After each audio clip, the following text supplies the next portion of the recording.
Hello student, this is Neelam. Dear student, आज हम अपनी इस वीडियो के पार्ट में कवर करेंगे हमारी क्लास 7 से पॉलिटिकल साइंस का टॉपिक है chapter second, role of government in health. मतलब इस चैप्टर में हम ये देखेंगे कि गवर्नमेंट का रोल क्या है और वो भी हेल्थ सेक्टर से रिलेटेड। ओके, जो हेल्थ फैसिलिटी प्रोवाइड की जाती है, क्योंकि हमने देखा था कि सभी जो पब्लिक फैसिलिटीज़ है वो गवर्नमेंट प्रोवाइड कराती है। हमें गवर्नमेंट की रिस्पॉन्सिबिलिटी है, गवर्नमेंट की ड्यूटी है कि उन सभी पब्लिक सर्विसेज को कंप्लीट करे, फुलफिल करे कंट्री में। इसलिए हेल्थ भी उन्हीं पब्लिक फैसिलिटी में से एक है। तो इस वीडियो में हम हेल्थ के फैसिलिटी में, ओके, हेल्थ जो पब्लिक फैसिलिटी है उसमें गवर्नमेंट का क्या रोल है उसके बारे में कवर करेंगे। ओके, सो स्टार्ट करते हैं। तो सबसे फर्स्ट हमारे पास आता है कि हेल्थ होती क्या है। Okay, what is health? Health का मतलब क्या है? तो हेल्थ क्या होती है? वैसे भी हम देखो नॉर्मली जब देख के चलते हैं तो हेल्थ से हम ये सोचते हैं कि हम बिल्कुल हेल्दी पर्सन हो, हमें कोई बीमारियां नहीं होनी चाहिए, हम बिल्कुल भी बीमार ना पड़े, बिल्कुल एकदम फिजिकली और मेंटली बिल्कुल हेल्दी होने चाहिए। तो बिल्कुल उसी एज इट इज़ ऐसे ही हमें डेफिनेशन देनी है हेल्थ की। Health mean our ability to remain free of illness and injury. Okay, तो हेल्थ का मतलब यहाँ पर लिया गया है किस बात से कि हमारे अंदर जो एबिलिटी है, एबिलिटी मतलब जो हमारे अंदर ताकत है, जो क्षमता है, ओके, उसको एबिलिटी को बोलते हैं ताकत। तो हमारे अंदर जो एबिलिटी है, किसकी एबिलिटी, किस चीज़ की? टू रिमेन फ्री, फ्री रहना, और वो भी किससे? इलनेस एंड इंजरी से। ओके, जो बीमारियां होती है या जो हमें चोट वगैरह लग जाती है या कोई हमें प्रॉब्लम हो, तो वो फिजिकली प्रॉब्लम या मेंटली दोनों ले सकते हैं। तो यहाँ से हम अपना पार्ट लेके चलते हैं। हेल्थ का मतलब कि हेल्थ वो एबिलिटी है, ठीक है, हमारे अंदर वो एबिलिटी है, हमारी वो एबिलिटी है जो हमें फ्री रखती है किससे? इलनेस और इंजरी से। ठीक है, जो बीमारियां है, जो चोट लगती है हमें, उससे हम बिल्कुल हेल्थ ठीक रहे। तो उसका हम मीनिंग लेंगे कि अगर ये दोनों, इन दोनों में से हमारे पास कोई भी अ, हम किसी से रिलेटेड नहीं, ना हमें कोई बीमारी है ना हमें कोई चोट लगी है, हम बिल्कुल फिट हैं, उस टाइम हम मानेंगे कि हम एक कैसे पर्सन है? हेल्दी पर्सन है। ओके, उसके बाद आता है there are certain factor which affect health. Okay, only बस जो डिसीजेज है उन्हीं को ही इंक्लूड नहीं करेंगे, बीमारियों को ही इंक्लूड नहीं करेंगे हेल्थ में। और भी काफ़ी फैक्टर है जो हमारी हेल्थ को अफेक्ट करते हैं, जो हमारी हेल्थ के ऊपर इफ़ेक्ट डालते हैं। तो कौन कौन से फैक्टर है उनके बारे में हम देख लेते हैं। जैसे सैनिटेशन, ओके, हमारे आसपास कैसी साफ़ सफाई है, ये सब भी हमारे ऊपर, अगर हमारे आसपास का जो एनवायरनमेंट रहेगा वो ख़राब रहेगा तो सीधी बात है कि उससे हमारी हेल्थ पर नेगेटिव इफेक्ट पड़ेगा। ओके, उसके बाद क्लीन ड्रिंकिंग वाटर, हमारे पास जो पानी, पीने का पानी होना चाहिए वो बिल्कुल साफ़ होना चाहिए। अगर हमें साफ़ पानी नहीं मिलेगा पीने के लिए तो हो सकता है अगर ख़राब पानी पियेंगे जो क्लीन ना हो, ठीक है, तो उससे क्या होगा कि हमारे ऊपर नेगेटिव, हमारी हेल्थ के ऊपर नेगेटिव इफेक्ट पड़ेगा। पोल्यूशन फ्री एनवायरनमेंट, हमारे पास जो एनवायरनमेंट होना होता है, जो हमारे आसपास जो हमारा पर्यावरण है, एनवायरनमेंट है, वो पोल्यूशन फ्री होना चाहिए। ओके, उसके बाद सफिशिएंट एंड न्यूट्रिशंस फूड, हमारे हम जो फूड लेते हैं, ठीक है, हमारा जो खाना होता है वो सफिशिएंट और साथ में न्यूट्रिशंस, मतलब उसमें सभी जो हमारे पास जितने भी कंपोनेंट चाहिए एक फूड में, वो सभी सभी न्यूट्रिशन उसमें हमें मिलने चाहिए उस फूड से। Next, proper shelter and A life without mental strain. Okay, हमारे पास एक प्रॉपर शेल्टर भी होना चाहिए, एक जगह भी होनी चाहिए रहने के लिए, and A life without mental strain. Okay, हमारे पास कोई मेंटल स्ट्रेन का मतलब होता है जो हम स्ट्रेस लेते हैं, ठीक है, जो हम मतलब टेंशन टाइप में, इस टाइप में बोल सकते हैं कि जो हमारे अंदर मतलब जो स्ट्रेस टाइप में, तनाव जो इसको हम बोलते हैं, ठीक है, तो हमारे पास हम एक ऐसी लाइफ चाहिए हमें जिसमें हमें कोई भी स्ट्रेस ना हो, कोई भी तनाव नहीं होना चाहिए हमें, और वो भी मानसिक तनाव। ओके, सो ये हमारे पास है कि हेल्थ क्या है और हेल्थ को कौन कौन से फैक्टर है वो अफेक्ट करते हैं। तो हेल्थ में ओनली हम डिसीजेज को इंक्लूड नहीं करेंगे कि अगर हम किसी बड़ी बीमारी से अफेक्टेड नहीं है तो हम हेल्दी है, ऐसा नहीं है। अगर हमारी ये रिक्वायरमेंट, ठीक है, ये सभी चीज़ें भी कंप्लीट नहीं हो पा रही है तो इसका मतलब भी ये होगा कि हम हेल्दी नहीं हैं। क्योंकि हम हेल्दी रहने के लिए जो चीज़ें, जो हमारा एनवायरनमेंट होना चाहिए, जो हमें चीज़ें मिलनी चाहिए वो हमें नहीं मिल पा रही है, और उसकी वजह से वो कभी ना कभी, अभी नहीं तो हो सकता है थोड़े टाइम बाद वो ज़रूर अपना इफेक्ट दिखाएगी, जिसकी वजह से हम एक हेल्दी पर्सन से अनहेल्दी पर्सन बन सकते हैं। ओके, तो ये सभी फैक्टर जो है वो हमारी हेल्थ को अफेक्ट करते हैं। उसके बाद हमारा हेल्थ, इंडिया का हेल्थ केयर सिस्टम कैसा है उसके बारे में देखेंगे। ओके, सो हमें पता है इंडिया का जो हेल्थ सिस्टम है पहले के अकॉर्डिंग देखें, ठीक है, पहले जो आज से 10 साल 20 साल पहले की बात करें और अब की बात करें, तो हमारा हेल्थ सिस्टम जो है वो काफ़ी डेवलप हुआ है। तो उसी के बारे में हमें बताना है। India has the largest number of medical college in the world. Okay, India में सबसे ज़्यादा मेडिकल कॉलेज है वर्ल्ड में, and is among the largest producer of doctor. Okay, और सबसे ज़्यादा डॉक्टर भी कहाँ पर ही बनते, मतलब डॉक्टर्स की जो एजुकेशन या मोस्टली मतलब ज़्यादातर जो डॉक्टर्स होते हैं वो इंडिया से रिलेटेड होते हैं। ओके, तो इंडिया में काफ़ी पर्सन ऐसे हैं जो डॉक्टर की फील्ड से या हेल्थ केयर से रिलेटेड होते हैं। India is the fourth largest producer of medicine in the world. Okay, जो दवाइयाँ होती, दवाइयाँ बनाने में, प्रोड्यूसर, प्रोड्यूसर का मतलब होता है प्रोडक्शन करना। ओके, कोई भी चीज़ बनाना, ठीक है, और मेडिसिन का मतलब होता है दवाइयाँ। तो जो दवाइयाँ बनाने में मतलब मेडिसिन प्रोड्यूसर में, प्रोड्यूसर ऑफ मेडिसिन में या दवाइयाँ बनाने में इंडिया का कौन सा स्थान है, वो है फोर्थ। ठीक है, फोर्थ लार्जेस्ट कंट्री है इंडिया वर्ल्ड में।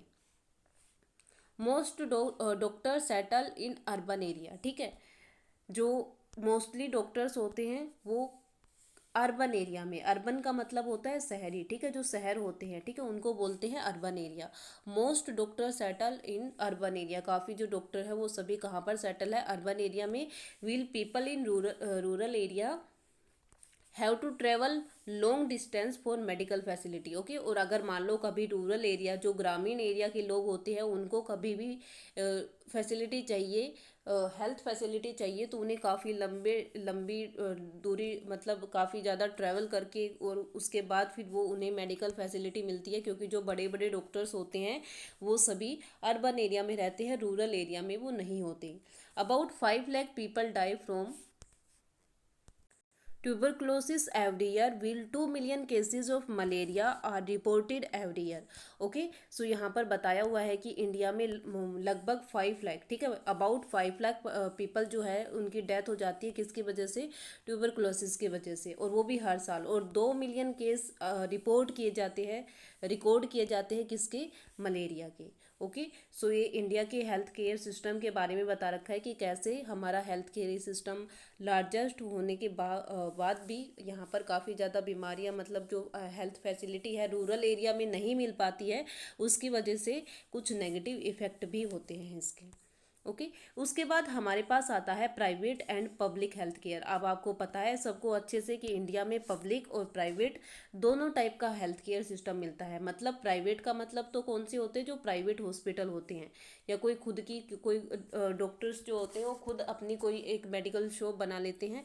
और पब्लिक हेल्थ केयर वो होती है जो गवर्नमेंट के कंट्रोल में होते हैं, जिनको गवर्नमेंट कंट्रोल करती है और गवर्नमेंट ही उनको मैनेज करती है। ओके, तो इसके बारे में देख लेते हैं एक बार। Health care is divided into 2 category, public health service and private health service. Okay, तो इंडिया का जो हेल्थ केयर, इंडिया का क्या, हर कंट्री की अगर बात करें, मोस्टली जो कंट्री होती है वहाँ पर 2 टाइप का हेल्थ केयर सिस्टम होता है। और जहाँ पर हम स्पेशली इंडिया की बात कर रहे हैं, तो इंडिया में 2 टाइप का हेल्थ केयर सिस्टम है, पब्लिक और प्राइवेट। ठीक है, पब्लिक हेल्थ केयर सर्विसेज आती है और प्राइवेट हेल्थ सर्विसेज आती है। उसके बाद हमारे पास आता है पब्लिक हेल्थ सर्विसेज। ओके, तो सबसे पहले हम पब्लिक हेल्थ सर्विसेज के बारे में पढ़ रहे हैं। Is a chain of health centre and hospital run by government. Okay, मतलब जो पब्लिक हेल्थ सर्विसेज में जो हेल्थ सेंटर्स या हॉस्पिटल आएंगे उनको कौन चलाएगा, गवर्नमेंट चलाएगी। ओके, कौन चलाएगा, गवर्नमेंट। उसके बाद an important aspect of public health is that is mean to provide quality healthcare services either free or at low cost so that even the poor can seek treatment. Okay मतलब यहाँ पर ये बताया है कि क्या इम्पोर्टेंट बात है पब्लिक हेल्थ सर्विसेज की। तो सबसे इम्पोर्टेंट बात ये है कि वो प्रोवाइड क्या कराती है, क्वालिटी हेल्थ केयर सर्विसेज। ठीक है, अच्छी हेल्थ केयर सर्विसेज प्रोवाइड कराती है, या तो वो बिल्कुल फ्री होती है वो सर्विसेज, या बिल्कुल लो कॉस्ट पर होती है। ठीक है, और इससे बेनिफिट क्या मिलता है कि जो पुअर पर्सन होते हैं, जो गरीब लोग होते हैं, वो भी ट्रीटमेंट को आराम से ले सकते हैं, क्योंकि उनको उसके लिए कुछ ज़्यादा पे नहीं करना पड़ता। जो कॉस्ट होती है वो बहुत ही लो कॉस्ट होती है, या तो बिल्कुल लो कॉस्ट होती है या बिल्कुल फ्री ही होता है। ठीक है, इससे बेनिफिट ये मिलता है कि जो पुअर पर्सन है वो भी अपना इलाज ईजिली करवा सकते हैं। ओके, तो ये बेनिफिट किसका है, पब्लिक हेल्थ सर्विसेज का। उसके बाद हमारे पास आता है प्राइवेट हेल्थ सर्विसेज। तो प्राइवेट हेल्थ सर्विसेज क्या होती है, private health services are not owned और कंट्रोल्ड बाय द गवर्नमेंट। ठीक है, प्राइवेट हेल्थ सर्विसेज कभी भी गवर्नमेंट के अंडर में वर्क नहीं करती। ओके, नॉट ओन्ड और कंट्रोल, ना तो उनको चलाती है, ना तो ओन्ड का मतलब होता है ओनर, मतलब मालिक। प्राइवेट हेल्थ सर्विसेज का मालिक गवर्नमेंट नहीं होती, और कंट्रोल होता है उसके ऊपर, कंट्रोल करना, कंट्रोल करना किसी चीज़ पर। तो गवर्नमेंट का ना तो प्राइवेट हेल्थ सर्विसेज पर कंट्रोल होता है और ना ही उसको वो ओन करती है। पीपल हैव टू पे a lot of money for every service that they use. मतलब अगर कोई भी पर्सन पब्लिक नहीं, सॉरी, प्राइवेट, अगर कोई भी पर्सन प्राइवेट हेल्थ सर्विस का यूज़ कर रहा है, तो उसके लिए वो जो भी सर्विस यूज़ कर रहा है उसके लिए काफ़ी ज़्यादा a lot of money, a lot of money का मतलब होता है काफ़ी ज़्यादा पैसा। ठीक है, तो काफ़ी ज़्यादा पैसे उनको, रुपए वहाँ पर पे करने पड़ते हैं उस सर्विस को यूज़ करने के लिए। ओके, तो इसकी वजह से क्या होता है कि जो पुअर पर्सन होते हैं वो थोड़ा सा, मतलब उनको नहीं मिल पाती है प्राइवेट हेल्थ सर्विसेज, क्योंकि उसके लिए उन्हें काफ़ी ज़्यादा रुपए पे करने पड़ते हैं, और वो पहले से ही पुअर है, और पुअर होने की वजह से उनके पास पैसे नहीं हैं, जिसकी वजह से वे प्राइवेट हेल्थ सर्विसेज का यूज़ नहीं कर पाते। इसलिए गवर्नमेंट उनको क्या प्रोवाइड कराती है, पब्लिक हेल्थ सर्विसेज। ओके, जिसकी वजह से वहाँ पर उन्हें बिल्कुल फ्री में या बिल्कुल लो कॉस्ट पर वो अपना ट्रीटमेंट करवा सकते हैं। ठीक है, तो ये हमने देखा प्राइवेट और पब्लिक हेल्थ केयर सिस्टम के बारे में। तो यहाँ पर जो हेल्थ केयर सिस्टम है वो दो पार्ट में डिवाइड है, पब्लिक और प्राइवेट। पब्लिक वो होता है जिसको गवर्नमेंट कंट्रोल करती है। साथ में इम्पोर्टेंट बात ये है कि वो या तो मतलब क्वालिटी हेल्थ केयर सर्विस तो होती है, और साथ में या तो वो बिल्कुल फ्री होती है या वो बिल्कुल लो कॉस्ट पर होती है। ओके, उसके बाद जिससे जो पुअर पर्सन होते हैं वो भी अपना ट्रीटमेंट ईजिली करवा सकते हैं। लेकिन प्राइवेट हेल्थ सर्विसेज जो होती है उनको ना तो गवर्नमेंट कंट्रोल करती है और ना ही गवर्नमेंट उनको ओन करती है। और जो भी पीपल, जो भी पर्सन प्राइवेट हेल्थ सर्विस का यूज़ करेगा तो उस सर्विस को यूज़ करने के लिए उसे ए लॉट ऑफ मनी पे करनी पड़ेगी, बहुत ज़्यादा पैसे उसको पे करने पड़ेंगे। ओके, सो ये था हमारे पास private and public health care के बारे में। उसके बाद हमारे पास आता है health care and equality. Okay, health care and equality मतलब हम देखते हैं अपने आसपास की हेल्थ केयर फैसिलिटी को देखते हुए प्राइवेट हेल्थ सर्विसेज भी है, पब्लिक हेल्थ सर्विसेज भी है, लेकिन फिर भी इक्वेलिटी की बात हम देखते हैं कि इक्वेलिटी हो पाती है या नहीं हो पाती। क्योंकि इंडिया में कॉन्स्टिट्यूशन के अकॉर्डिंग क्या है कि हर पर्सन को इक्वेलिटी का राइट है। मतलब कोई भी पब्लिक सर्विस होगी, कोई भी पब्लिक स्कीम होगी, तो उस पर हर पर्सन का राइट होगा, हर पर्सन को वो इक्वली मिलेगी। तो यहाँ पर हम ये देखते हैं कि जो हेल्थ केयर है, मतलब एक पब्लिक फैसिलिटी है, उसमें सभी लोगों को इक्वलिटी मिल पा रही है नहीं मिल पा रही, उनको उन इक्वलिटी को अफोर्ड करने में क्या क्या प्रॉब्लम फेस करनी पड़ रही है। तो उसके बारे में हम देखेंगे कि इक्वलिटी मिल पा रही है नहीं मिल पा रही। Okay, in India private health services are increasing. India में क्या हो रहा है कि day by day private health services जो हो रही है वो काफ़ी इंक्रीज हो रही है, but public health services are not. लेकिन पब्लिक हेल्थ सर्विसेज इतनी ज़्यादा इंक्रीज नहीं हो रही है जितनी प्राइवेट हेल्थ सर्विसेज हो रही है। At cost of these private services is high, many people can not afford them. Okay, तो वही सेम बात कि प्राइवेट सर्विसेज में तो क्या है कि आपको काफ़ी ज़्यादा पैसे पे करने पड़ेंगे अगर आपको एक प्राइवेट सर्विस यूज़ करनी है तो। और काफ़ी लोग जो पर्सन है वो पीपल जो गरीब लोग होते हैं, पुअर पीपल होते हैं, वो इसको अफोर्ड नहीं कर पाते, जिसकी वजह से उनको एक अच्छा ट्रीटमेंट नहीं मिल पाता। क्योंकि पब्लिक हेल्थ सर्विसेज तो इंक्रीज़ हो नहीं रही है, लेकिन प्राइवेट अगर इंक्रीज़ हो रही है तो उनकी पेमेंट जो उनके पैसे हैं एक्सपेंसिव है वो बहुत ज़्यादा है, ठीक है, जिसकी वजह से जो काफ़ी पर्सन उसको अफोर्ड नहीं कर पा रहे हैं। Private services sometime encourage practices with which are unethical. Okay, private services में तो क्या होता है कि कई बार ऐसा होता है कि वो कुछ ऐसा बिहेव कर देते हैं जो अनएथिकल होता है। Okay, barely 20% of Indian population can afford medicines that they require during an illness. Okay, तो यहाँ पर एक एग्जांपल दिया है कि इंडिया में क्या होता है, इंडियन जो पॉपुलेशन है उसमें 20% यानी कि बस लगभग 20% पॉपुलेशन ऐसी होती है जो वो मेडिसिन रिक्वायर, मतलब जो उनको मेडिसिन्स की ज़रूरत होती है, जब वो बीमार होते हैं तो उनको जिस मेडिसिन की ज़रूरत पड़ती है उस बीमारी के लिए वो उसको रिक्वायर कर सके, मतलब वो उसको ले सके, अफोर्ड कर सके उसको। ओके, ऐसी बस ओनली 20% ही पॉपुलेशन है, बाकी जो पॉपुलेशन है वो हमेशा एडजस्ट करती है। ओके, वो हमेशा ये सोचती है कि वो ट्रीटमेंट कम से कम रुपए में, मतलब ये सोचते हैं कि पेमेंट जो उनको करनी पड़े वो कम होनी चाहिए, चाहे ट्रीटमेंट कैसा भी हो। ओके, उसके बाद in the responsibility of the government to provide quality health care services to all its citizen specially the poor and the disadvantaged. मतलब यहाँ पर ये बताया गया है कि अगर ऐसा हो रहा है, ठीक है, ऊपर की दो पार्ट में हमने देखा क्योंकि प्राइवेट हेल्थ सर्विसेज इंप्रूव कर रही है, खुद को इंक्रीज कर रही है, इसकी वजह से वो काफ़ी ज़्यादा पैसे भी लेती है लोगों से, उनको पे करने पड़ते हैं। कोई भी अगर बीमार हो जाता है और वो प्राइवेट सर्विस यूज़ करता है तो काफ़ी ज़्यादा पैसे पे करने पड़ते हैं, जिसकी वजह से लोग उसको अफोर्ड नहीं कर पा रहे हैं। दूसरा, अगर कोई पर्सन बीमार है और उसको किसी मेडिसिन की ज़रूरत है तो ओनली 20% ही इंडियंस ऐसे हैं, इंडियन पॉपुलेशन ऐसी है जो वही मेडिसिन अफोर्ड कर सके, बाकी तो अफोर्ड कर ही नहीं पाते क्योंकि वो पुअर पर्सन होते या उनको नॉलेज नहीं होती। तो यहाँ पर रिस्पॉन्सिबिलिटी गवर्नमेंट की होती है कि गवर्नमेंट उनको सभी हेल्थ केयर सर्विसेज प्रोवाइड कराए।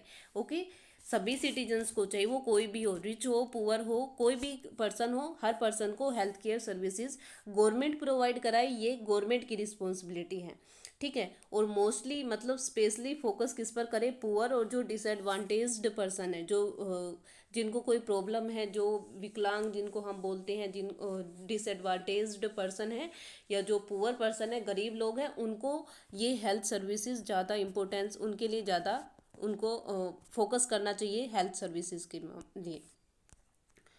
In 1996, Kerala decentralized its health budget as Panchayati level to ensure effective health planning.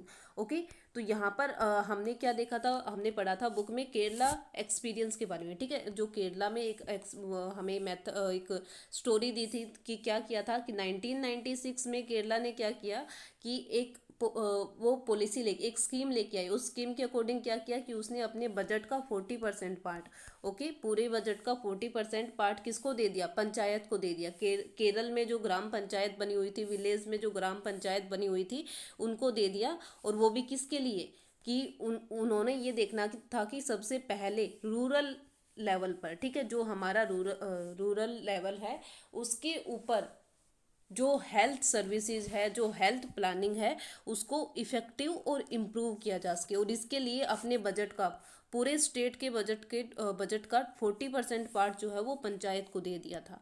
Okay, बस ओनली ऑन इसके लिए ताकि केरला में हेल्थ सर्विसेज या जो हेल्थ सिस्टम है उसको और ज़्यादा इम्प्रूव किया जा सके। ओके, तो अगर बाकी स्टेट गवर्नमेंट भी ऐसे ही कोई स्टेप लेती है तो हमारी हेल्थ सर्विसेज को, हम इंडिया में जो हेल्थ सर्विसेज है उसको और ज़्यादा इम्प्रूव कर सकते हैं। Okay, the best example of health care come from Costa Rica where the government provide for adequate health care to people. Okay, एक एग्जाम्पल और देखा था, एक केस स्टडी और देखी थी हमने कोस्टा रिका की। ओके, वहाँ पर क्या था कि गवर्नमेंट ने किसके ऊपर फोकस किया था कि वहाँ के लोगों को एडिक्वेट हेल्थ केयर प्रोवाइड कराना। ओके, जो हेल्थ केयर फैसिलिटी है वो प्रोवाइड कराना पहले, इसके ऊपर कोस्टा रिका जो गवर्नमेंट थी उसने फोकस किया था। ओके, तो ये कुछ बातें थी जिनसे क्या होता है, हेल्थ केयर और इक्वेलिटी, मतलब हेल्थ केयर से रिलेटेड और इक्वेलिटी से हेल्थ केयर में इक्वेलिटी का पार्ट हम लेके आ सकते हैं। ओके, ताकि जो सभी पर्सन है, चाहे वो पुअर हो चाहे वो रिच हो, कोई भी पर्सन हो, सभी को इक्वली हेल्थ केयर या हेल्थ सर्विसेज मिल सके, और गवर्नमेंट इस बात को इंश्योर करे कि हर फैसिलिटी, जो पब्लिक फैसिलिटी है वो सभी को इक्वली मिले और सभी उसको यूज़ भी करें। ठीक है, और अगर यहाँ पर अगर हेल्थ फैसिलिटी की बात हो रही है तो पुअर पर्सन और जो डिसएडवांटेज्ड पर्सन है, तो गवर्नमेंट को फोकस करना चाहिए कि उनको स्पेशली जो सभी क्वालिटी हेल्थ केयर सर्विसेज है वो प्रोवाइड की जाए। ओके, और इसके लिए गवर्नमेंट को ही स्टेप लेना चाहिए, जैसे केरला गवर्नमेंट ने लिया था, कोस्टा रिका गवर्नमेंट ने लिया था, ऐसे ही सभी स्टेट की गवर्नमेंट अगर हेल्थ फैसिलिटी पर फोकस करेगी तो इसके काफ़ी बेटर रिजल्ट हमें देखने को मिल सकते हैं, और हमारी हेल्थ फैसिलिटी या जो हेल्थ सर्विसेज है, हमारी इंडिया का हेल्थ सिस्टम है, वो बहुत ज़्यादा इम्प्रूव हो सकता है। ओके, तो हमने इसमें देखा था कोस्टा रिका अप्रोच के बारे में, तो एक बार हम देख लेते हैं कोस्टा रिका है, जो कोस्टा रिकन अप्रोच थी वो क्या है। Costa Rica is a country in north America. ठीक है, कोस्टा रिका एक कंट्री है और वो भी कहाँ की, नॉर्थ अमेरिका की। ठीक है, it is considered to be one of the healthiest country in the continent. ठीक है, जो नॉर्थ अमेरिका कॉन्टिनेंट है, आपको पता है अच्छे से कि एक कॉन्टिनेंट है नॉर्थ अमेरिका, 7 कॉन्टिनेंट में से एक कॉन्टिनेंट कौन सा है, नॉर्थ अमेरिका। और उस कॉन्टिनेंट की सबसे हेल्दीएस्ट कंट्री किसको माना जाता है, कोस्टा रिकन को। The Costa Rican government have much important to the health of its citizen. जो कोस्टा रिकन गवर्नमेंट है उसने क्या किया था कि अपने सिटीजन को, जो कोस्टा रिका कंट्री में जितने भी लोग रहते थे, जितने भी सिटीजन्स थे उसके, उनकी हेल्थ को सबसे ज़्यादा इम्पोर्टेंट माना था वहाँ की गवर्नमेंट ने। और क्यों माना था, क्या किया था, it took an important decision, सबसे इम्पोर्टेंट डिसीजन लिया उन्होंने। क्या इम्पोर्टेंट डिसीजन लिया, and decide not to have an army, और क्या डिसाइड किया कि वो कभी भी आर्मी नहीं बनाएंगे। ओके, अब आप सोचो कि एक कंट्री है और उस कंट्री ने ये डिसाइड किया है कि वो आर्मी नहीं बनाएंगे। इसके बदले में उन्होंने क्या किया, in this way it saved money and began to spend this money on health, education and other basic need of the people. मतलब उन्होंने ये डिसाइड किया कि वो अपनी आर्मी नहीं बनाएंगे, और आर्मी पर जो पैसा खर्च करते हैं, ठीक है, जो भी अगर वो आर्मी बनाते और आर्मी पर अगर वो पैसा खर्च करते, क्योंकि आर्मी को हेल्दी रखना है बिल्कुल फिजिकली और मेंटली, तो उसके लिए उन्हें उसके ऊपर खर्चा करना पड़ेगा। ओके, तो वो जो खर्चा उनका बच गया, जो एक्सपेंसेस उनके बचे हुए हैं, उस एक्सपेंसेस का वो क्या करेंगे, saved money and begin the spend. और कहाँ पर स्पेंड किया उन्होंने, हेल्थ पर, एजुकेशन पर और other basic needs of people, ताकि वहाँ के जो पीपल्स हैं, वहाँ पर जो लोग रह रहे हैं, उनकी हेल्थ से रिलेटेड, एजुकेशन से रिलेटेड और जो उनकी बेसिक नीड्स हैं उनको कंप्लीट किया जा सके। ओके, तो उन्होंने डिसाइड किया कि वो आर्मी नहीं रखेंगे, बल्कि आर्मी पर वो जितने भी मनी स्पेंड करने वाले थे उस मनी को वो हेल्थ, एजुकेशन और उसके सिटीजन्स की बेसिक नीड्स को फुलफिल करने में उसका यूज़ करेंगे।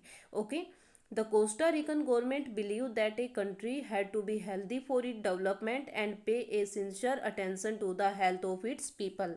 ओके, तो जो कोस्टा रिकन गवर्नमेंट है उसका क्या मानना था, वो क्या बिलीव करती थी, वो ये बिलीव करती है कि अगर कंट्री तभी डेवलप्ड कर सकती है जब कंट्री के पर्सन, जो कंट्री में लोग रह रहे हैं, वो हेल्दी होंगे, और प्लस में जो गवर्नमेंट है pay a sincere attention to the people of, और इसीलिए मतलब वो ये सोचती थी कि अगर हमारी कंट्री के लोग हेल्दी होंगे तो हमें आर्मी की ज़रूरत ही नहीं पड़ेगी। इसलिए हम क्या करते हैं कि वो अपनी पूरी अटेंशन किस पर दे, अपने पीपल्स की हेल्थ पर दे। ओके, और इसीलिए उन्होंने ये किया था कि वो आर्मी ना रखकर आर्मी पर जो भी पैसा वो खर्च करने वाले थे वो उन्होंने अपने सिटीजन्स की हेल्थ, एजुकेशन पर खर्च किया। The Costa Rican government provide all the basic services and amenities to the all people of country. Okay, और कोस्टा रिकन गवर्नमेंट ने ये किया भी क्या कि सभी बेसिक सर्विसेज और जो एमिनिटीज़ होती हैं वो अपनी कंट्री के सभी लोगों को प्रोवाइड कराई। It provide clean drinking water, sanitation, nutrition and housing. ठीक है, और क्या क्या, clean drinking water, sanitation, nutrition, housing, ये सब कोस्टा रिकन गवर्नमेंट ने अपनी कंट्री के लोगों को प्रोवाइड कराई थी। Health education has been made an important part of the education and at the level student and provide knowledge about health.